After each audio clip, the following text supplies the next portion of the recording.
Hello, my Girl Fight family. I am Kathy James, your host, and today I have the pleasure of introducing Eileen Rossall.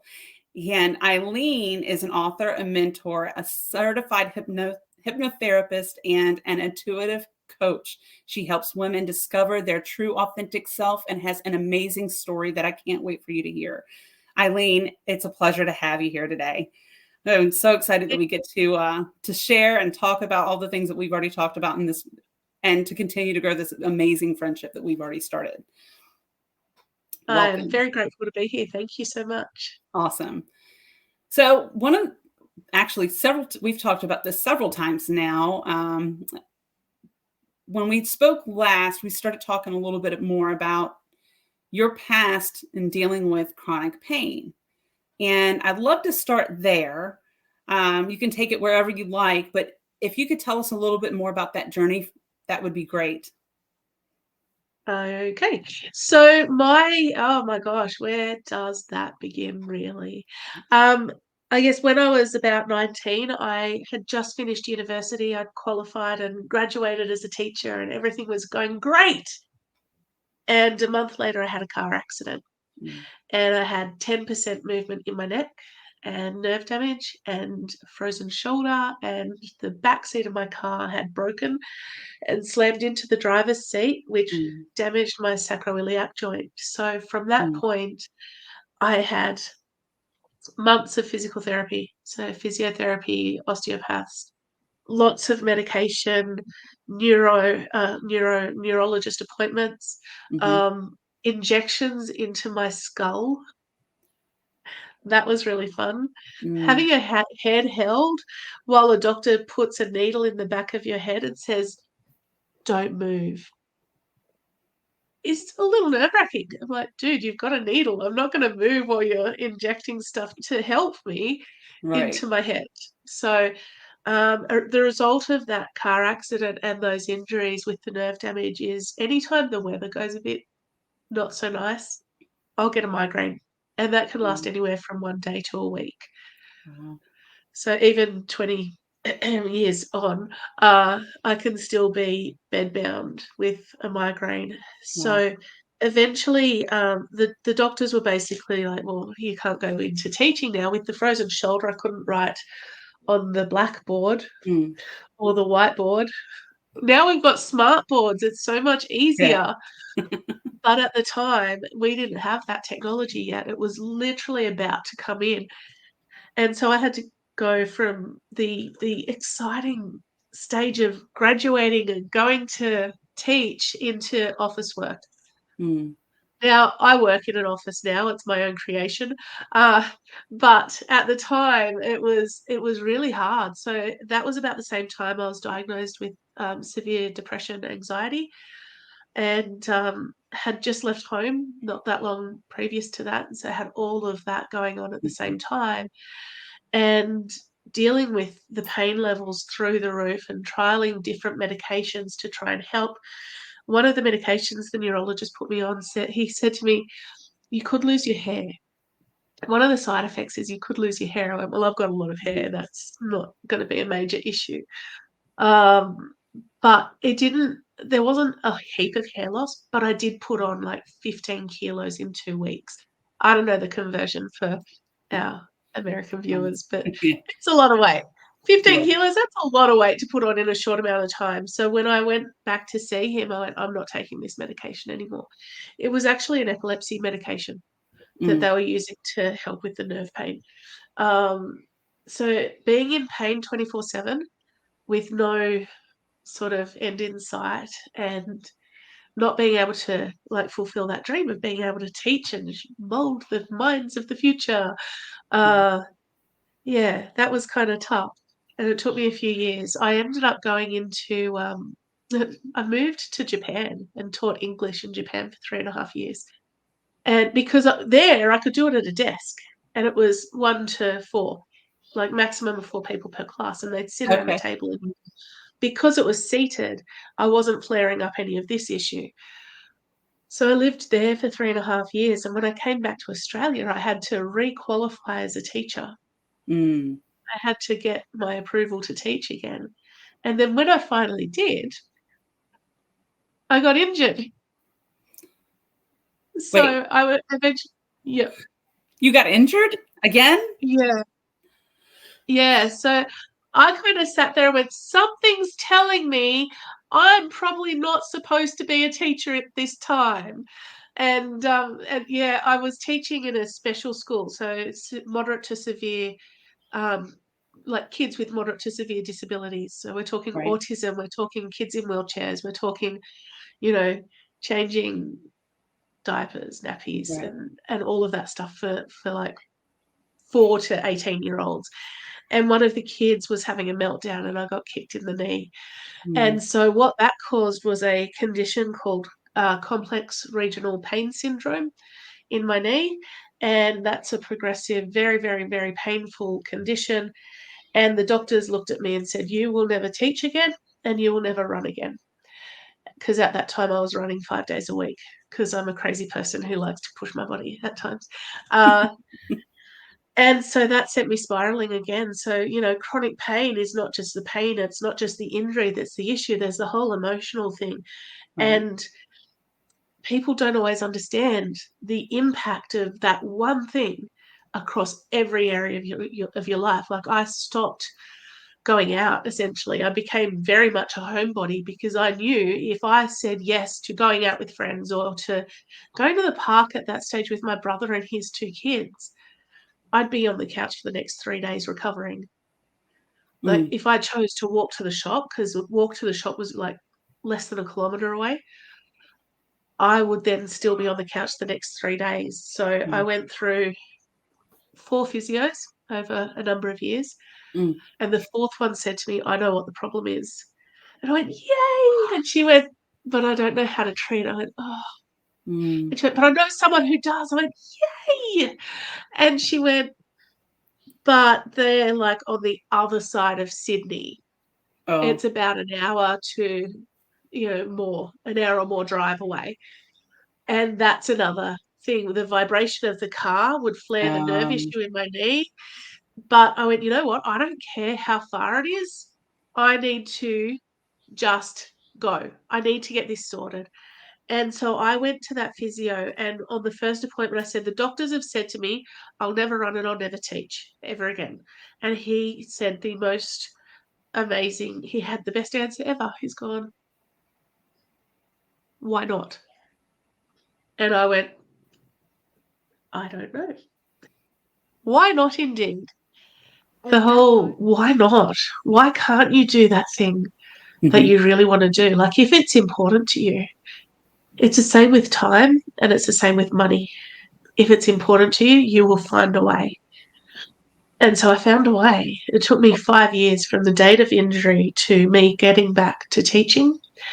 And during that same year, I ran the Canberra 5 kilometre fun run. I don't know why they call it a fun run, if we're honest. Um, Not so uh, fun? Look, I love running. I love the whole wind in my hair kind of scenario. I haven't run for a little while, so not since the small people were sort of really small. But yeah, 5 kilometers. I did the Mother's Day Classic, so you choose 4 or 8 kilometers on that one. So the second year I chose to do that, I chose to do the 8 kilometer run, and I knocked it back to the 4 kilometers because I had an ovarian cyst at the time, and so I ran the 4 kilometer fun run while having all the pain of an ovarian cyst. Because I'm a little bit crazy, see? You didn't have to tell me Uh, that. no, I think it's determined and proving to myself that I can, that Yeah. the battle is in your head. What I've learned through chronic pain, chronic illness, chronic whatever, is the battleground is not actually the physical body. It's the stories in your head and what you tell yourself you can and can't do. So if you can change your mind, you can literally change your life. Yes. Yes. So, if you need help with that, then get help. Right. Right. Right? Because the stories that we tell ourselves, the reality is that our our mind is built to keep us safe. And back in caveman days where we were running away from lions and tigers and bears, oh my, like that it was, fear was important. It kept us safe. Right. But the things we are afraid of now are not there to keep us safe. It keeps us stuck. Huh. I never thought of it that way. Yeah. You're right. Fear is good. Fear is actually a good thing. Yes. Having a little bit of fear, a healthy dose of fear is Yes. fine. If you're afraid of, something coming in and attacking you, that is a real fear. That, if you're living in a jungle and you're afraid of a snake bite, sure, that's a valid fear. But in Western society, in life as we know it right now, there are so many things that we can do to fix the problems that we have. Mm-hmm. Got no money, sell something you don't use anymore. Right. Go and get a job. Go and create a job. Yeah. Go and create, sell your knowledge, sell your expertise, write a book. There are so many things that we can do. Yeah. Here's one I prepared earlier.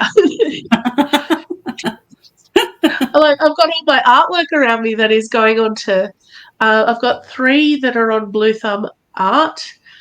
I don't think I gave you that link actually, but I got them. I painted them for myself because I was keeping a visual arts journal, and my husband went, no, put them on canvas and sell them because people need them. And so I've put them online. They haven't sold yet, obviously, because they're still adorning my office.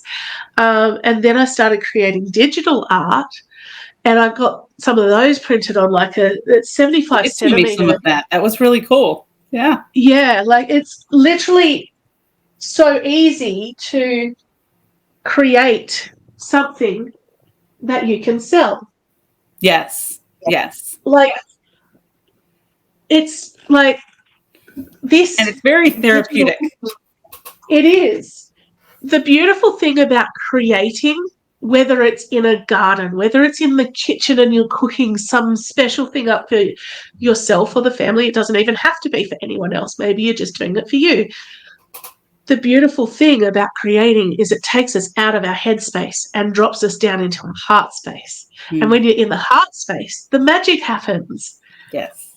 You're not thinking about that thing that you're afraid of, which means your anxiety levels are going to come down, which means you're going to function better in society because you're at that heart level. Yes. My honey says that. Anxiety. Yeah. My honey says when it's, when I'm stressing over the meal or whatever, and it comes out perfect, he was like, it's because you made it with love. And you really do, Yeah. That's right. And so, yeah, when we start tapping into our creativity and the things that we love and the things that bring us joy, it changes so much. It's just, if we can just embrace that and tap into that more. And I said this the other day where, when you think about, any great fighter or great historian or whomever, right? If you think about that, it's like in those people that have kind of taken that next level step in their own lives and their own growth, it's because they've kind of become a student of self. They've learned to study their own habits, study their own thinking, and then actually take that and applying those things that matter to them and to help them to grow. So self-care, self-love, whatever you want to call it, it's just in tuning with yourself. That's exactly right. Mm-hmm. That's exactly right. The thing that I've learned is it starts with what's in your head. It starts with your thoughts, because thoughts become feelings, and feelings become the energy that creates our reality. Yep. And when our thoughts and feelings are in the pit of despair, which some of us live in on occasion, I've lived there. I Yeah. changed my postcode though, so we're all good. You know, when we live in that place, you know, the darkness of despair and depression and anxiety, and we're ruled by the feelings, it's hard. Mm-hmm. Everything's hard. Yeah. And we have to be able to pull ourselves out of that because no one else can do it for you. Right. We actually have to take ownership and go, yep, I'm in that pit again. What did I do to get here? I thought I dealt with this already. And you go, oh, it was that thought pattern. Right. What did I do to get that thought pattern? Mm-hmm. Oh, okay, pull it back. Now, Right. a lot of the work I do with people is, okay, what's behind that thought? My husband hates it. Will you stop coaching me? Probably not. Sorry, darling. Yeah. Oops. What's behind that thought, honey? Maybe you should kind of catch yourself in that loop before you start looping. Yeah. Yeah. If we can catch ourselves at that first thought, that thought that, oh, maybe so-and-so doesn't like me. Let's go back to youth. Right. They're not my friend anymore. Okay, well, what can you do differently? You know, women in business. Let's talk Right. about that for a second. Women in business who go, I don't know where my next client is coming from. Do you know what I've been coding? I've got these Post-it notes, right? And whenever something pops into my head, I write on it and I stick it on my desk. Yes. Right? See this one here? The more fun I have, the more money I make, right? That's been on my desk for a couple of weeks. And on Friday, I was sitting out in the lounge room playing a game with my son when one of my clients sent me a message saying, hey, how much is your program and what's included?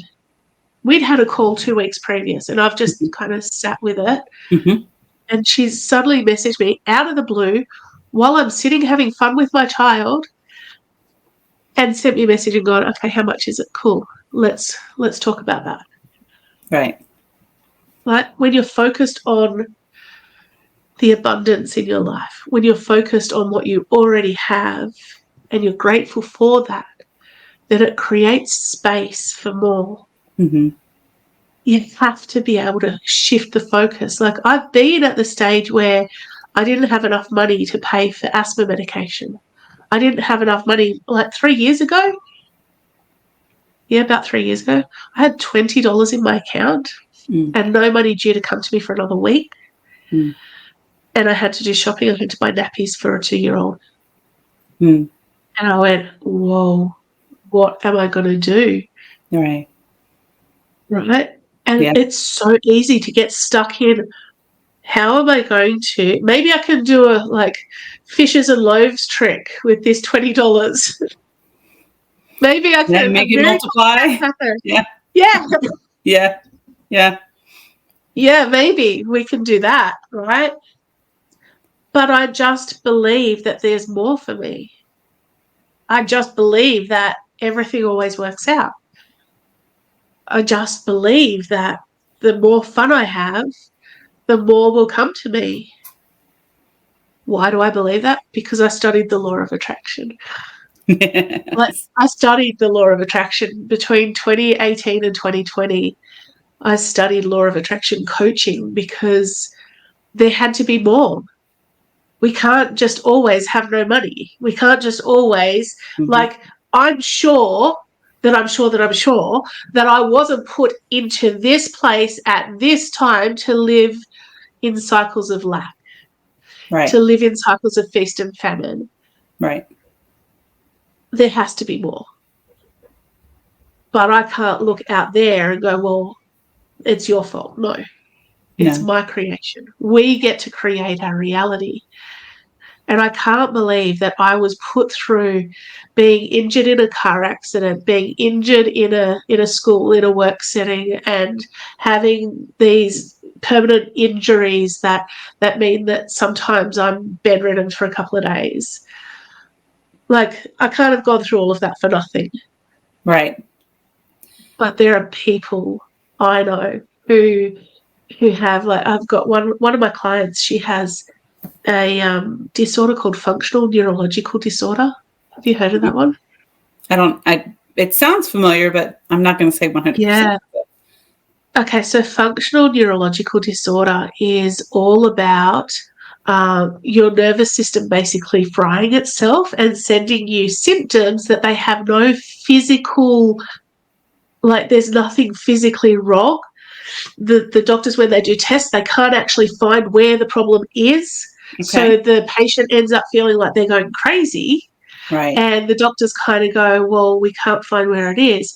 So this particular client, she's amazing. Some days she would get onto a session and she would sound like she'd had a stroke.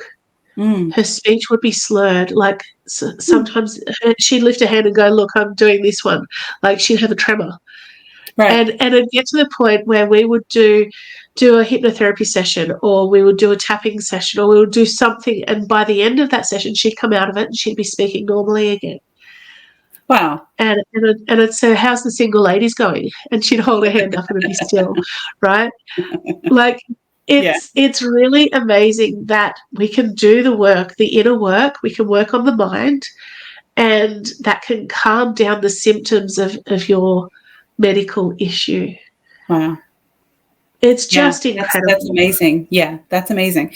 I mean, I don't know much about hypnotherapy, so and we won't get into Yeah. it too much, but I've definitely been more curious about how that works Mm. recently. One, from Yep. our conversations and others that have just been, popping up around me, and it might be because I'm more in tune to it because of our conversations, but it's definitely an amazing thing. Yes. We went to on a weekend trip not too long ago, and they had hypnotherapy as a part of a show, and I volunteered to go on stage. So I know that it's real, and if you can use it for entertainment purposes, what can you do medically and the other That's right. aspects of your life? So, but it's all in how what we believe, how we think, and the way that our minds function. Yes. So, I love hypnotherapy because it's all about rewiring those neural pathways to get you to the result that you desire. mm, But if you're not ready to go on that journey, you won't get the results. right, right, absolutely. You still have to be a willing participant. That's exactly right. Yeah, It's like coaching. It's like, you know, going to work. If you don't want to do the work, you won't keep your job. right, right, Right?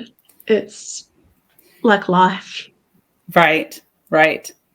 So you've shared with me you've had a lot more illness and chronic pain and other bouts more than what you've shared today. So I know that you've been through the ringer and back, and to know that you basically had a mind shift. Thankfully, the doctor helped you with that by saying, why not? And that sparked something in you, right? It was kind of Yes. like that aha moment, like, you're right. Why am I? So now Yeah. you're on this journey to help other women and other men and women to kind of, why can't you? It's kind of Yep. like your theme, right? You know, Yeah. I caught myself saying the other week that I can't, and and you called me out on it nicely, but I needed that, you know, and you're right. We say it Yep. without realizing that we're saying it, and we're speaking into ourselves. We're speaking that into our words are powerful because like you So said, it starts much. in the mind, and our Yep. mind becomes words, and we're speaking that into our spirit, and we're walking in it.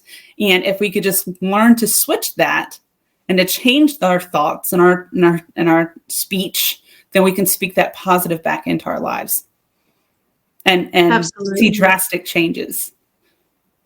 Absolutely.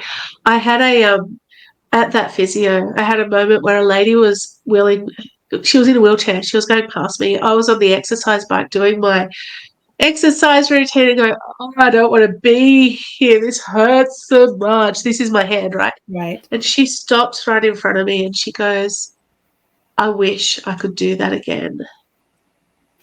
And I went, oh, like when I first started with that particular physio, I had 3 centimeters wastage on my left leg, the injured Mm. one, compared to the right. And I went, I still have the use of my leg.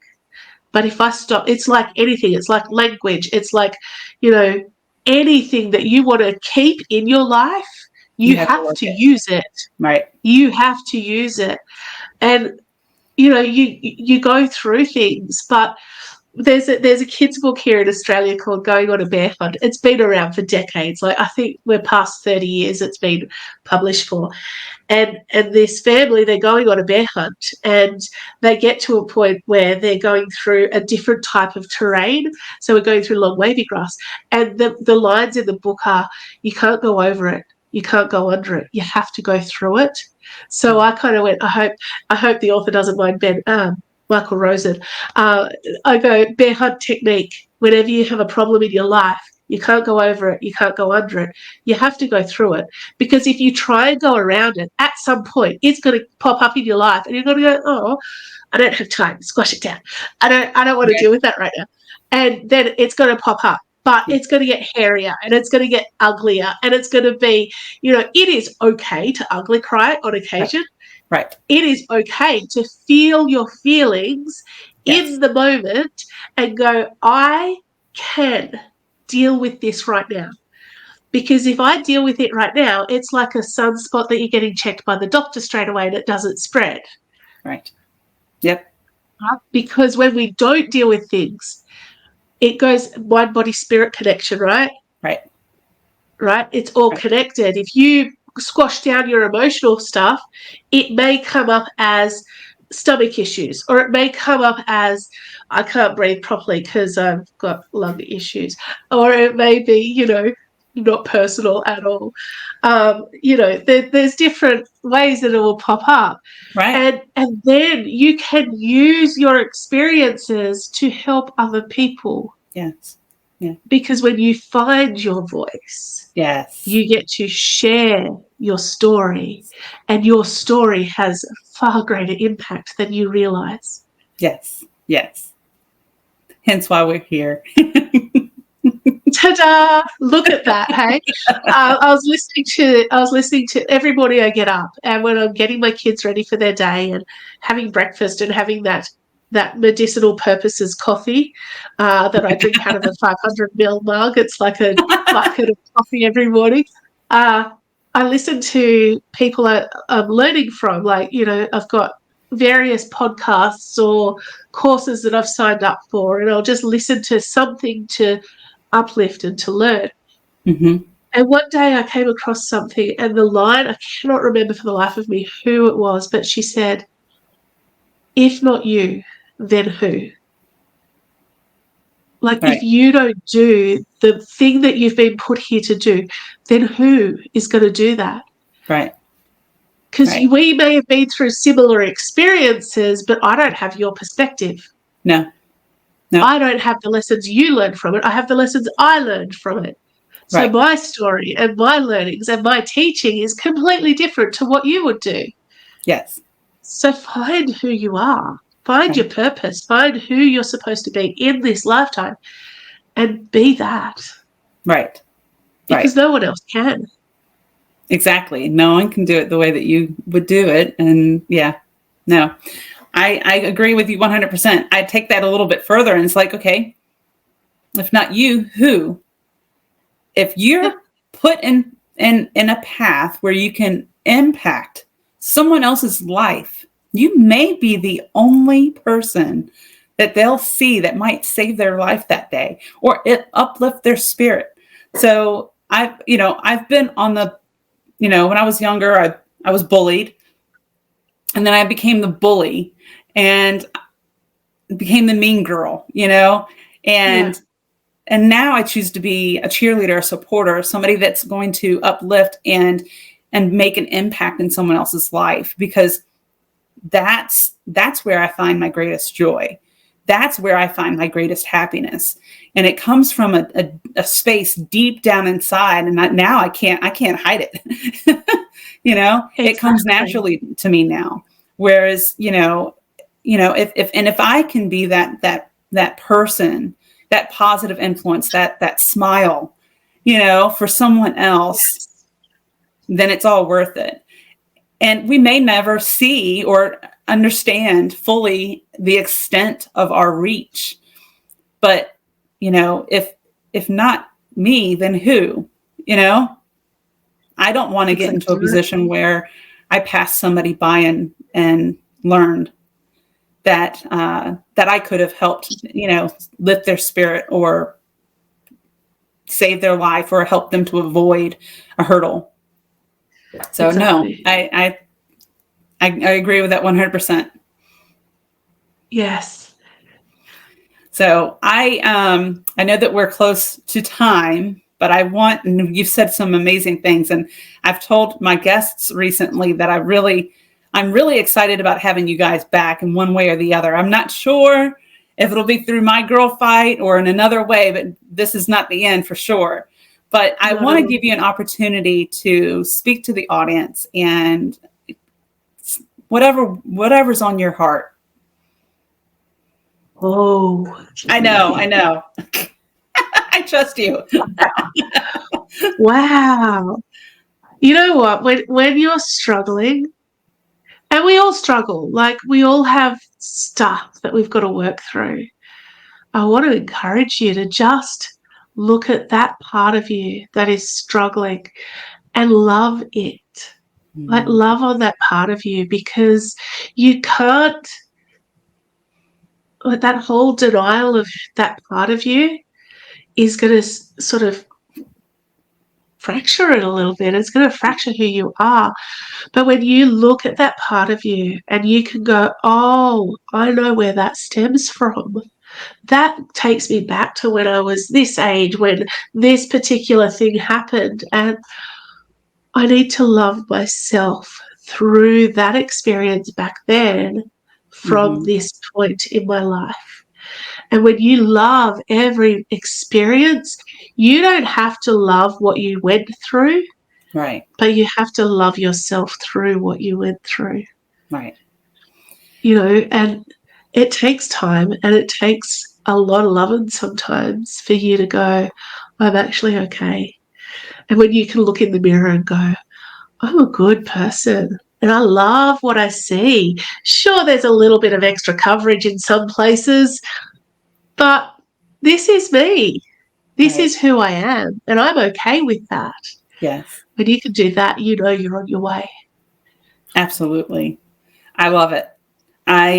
It reminds me of a time where, I've had many moments in this regard, but I remember thinking about, I've had a vision of, a little girl, and she was sitting in the middle of a of a field, and she was just playing with a blade of grass. And at first I didn't realize who she was, and I'm approaching the young girl and I see her, and it dawns on me that this was my younger self. Yeah. So I sit down beside her and I just give her a huge hug. And that's what you mean by love yourself through what you went through, because we've Yes. gone through some horrible things. We have our own pains. Sometimes we don't even share them with the world, but we know what they are. And That's right. we need to be that person to go back and give that woman, that young man, the biggest hug or whatever it is that they need. We need to become our own heroes, the heroes that we Absolutely. didn't have. And when I realized that, and nothing's impossible, That's because I exactly can right. heal myself. I can heal the pains that little girl went through. No one else can do that. Only I can do that. So Exactly. I so appreciate Exactly. you coming to join us today. And you know that I'm a fan. And I can just listen to her all day long. So, like, just say something in Australian. In, in I'm over here Australian, laugh. She's you got a only speak English. I know. In the Australian accent. So, Yeah. anyways, my goofball self. Thank you so much for joining us. And Eileen, tell us how we can reach you. I'm going to put your website up on the screen, but Perfect. how can we reach you That this is my website. EileenRossall.net? That is my website. I'm on Facebook. I have Eileen Rossall Empowering Mindset Coach. If you do the whole Eileen Empowering on Facebook, Instagram, YouTube, TikTok, They're all Eileen Empowering, or one word. The rest of it, I think I'm on LinkedIn just as Eileen Rossall. So Awesome. come and find me. Check me Yes. out in an Yes. appropriate way. All right, all. Thank you. If you have anything for Thanks so me, much. you can reach me at Kathy at mygirlfight.com. Have a good day.